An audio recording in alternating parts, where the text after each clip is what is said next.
Assalamualaikum warahmatullahi wabarakatuh. Baiklah anak-anak, pada kesempatan kali ini kita akan belajar mengenai asam dan basa.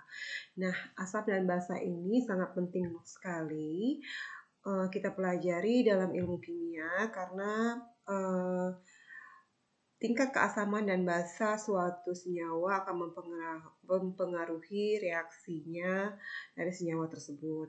Baik, konsep asam basa kita mulai dari pemahaman atau pengertiannya ya. Nah, asam berasal dari bahasa Latin acidum atau acid dalam bahasa Inggrisnya ya. Lalu ini adalah sifat-sifat dari asam. Nah, asam itu semuanya pada umumnya itu bersifat masam atau berasa masam ya. Nah, kalian bisa rasakan untuk beberapa makanan atau buah itu yang bersifat masam itu biasanya dia bersifat asam ya. Kemudian asam itu bersifat korosif, artinya membuat suatu benda itu mudah berkarat. Nah, tingkat keasaman lebih kecil dari 7. Kalian pahami bahwa netral itu pH-nya 7. Jadi pH itu menunjukkan tingkat keasaman. Kalau pH-nya itu di bawah 7, maka dia asam. Kalau dia di atas 7, nanti kita akan bahas mengenai basa. Nah, semakin asam pH suatu larutan itu mendekati netral, misalnya 6, itu asamnya semakin lemah. Tapi kalau dia menjauhi dari netral, misalnya 1, itu asamnya asam kuat. Kemudian, untuk melihat apakah suatu larutan asamnya atau basa, itu dilihat dari biasanya ada indikatornya namanya kertas lakmus ya. Nah, kalau kertas lakmusnya itu berubah menjadi merah, maka itu bersifat asam larutannya. Kemudian asam bersifat elektrolit dan di dalam air ciri khasnya lagi adalah asam menghasilkan ion hidrogen. Jangan lupa ya. Oke, kita lanjutkan. Asam contohnya seperti ini. Kalian bisa baca ya. Asam sitrat itu ada di buah jeruk. Sedangkan asam asetat itu di larutan cuka makan yang sering kita jadikan tambahan makanan ya. Misalnya makan bakso seperti itu ya. Tapi itu konsentrasinya kecil sekali ya. Kemudian juga ada asam askorbat misalnya dari dalam tomat, nanas dan jeruk. Oke, sekarang kita lihat bahwa asam itu ada yang kuat, ada yang lemah. Seperti Ibu jelaskan tadi, semakin dia menjauhi pH netral, maka asamnya itu semakin kuat ya. Nah, sekarang kita lihat basa. Basa itu adalah zat-zat yang bisa menetralkan asam. Jadi kalau asam ditambah basa, dia akan bersifat netral. Basa atau alkali itu dari bahasa Arab yang berarti abu. Ini adalah ciri-ciri basa. Nah, basa ini kalau kita cicipi itu berasa pahit ya.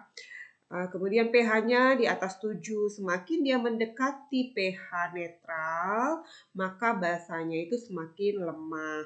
Kemudian terasa licin di kulit. Nah, kalian bisa langsung paham contoh dari basa kalau ada ciri khas semakin licin di kulit ya. Kemudian bersifat kaustik dan menghasilkan ion OH-. Jadi ciri khas dari basa menghasilkan ion OH-. Dapat mengemulsi minyak. Kemudian ini contohnya ya, ada amonia, kemudian ada kalsium hidroksida, kalsium oksida, magnesium hidroksida ya, dan natrium hidroksida. Ini yang pada umumnya adalah bahan baku pembuatan deterjen ataupun sabun ya yang bisa mencuci yang ataupun mengemulsi yang bersifat minyak. Nah, identifikasi asam dan basa pada suatu senyawa atau larutan, kita menggunakan indikator. Indikator itu ada indikator alami dan ada indikator buatan ya. Jadi indikator itu ada alami, ada buatan, macam-macam. Kalau alami bisa dari ekstrak bunga sepatu, ekstrak bunga manggis, ekstrak kol merah, dan ekstrak kunyit. Nanti ada perbedaan warna. Kalian bisa korelasikan dengan indikator buatan. Indikator buatan itu juga bermacam-macam. Ada kertas lakmus, ada phenylephthalate ya, dan ini ada trayeknya tersendiri. Oke, kita lanjutkan lagi. Nah, ini adalah identifikasi dari kertas lakmus seperti yang sudah Ibu jelaskan tadi. Kalau dia pada larutan berwarna merah, kertas lakmusnya, maka larutan tersebut bersifat asam. Tapi kalau dia berwarna biru, artinya dia bersifat basah, ya. Seperti ini. Nah, ini adalah beberapa indikator alami yang bisa kalian gunakan dalam mengidentifikasi larutan. Apakah dia termasuk asam atau basah? Nah, ini adalah warna-warna yang terjadi dalam indikator alami ya. Oke, kita lanjutkan di grup WhatsApp dan di Zoom kita akan bahas lagi mengenai asam basa dan konsepnya.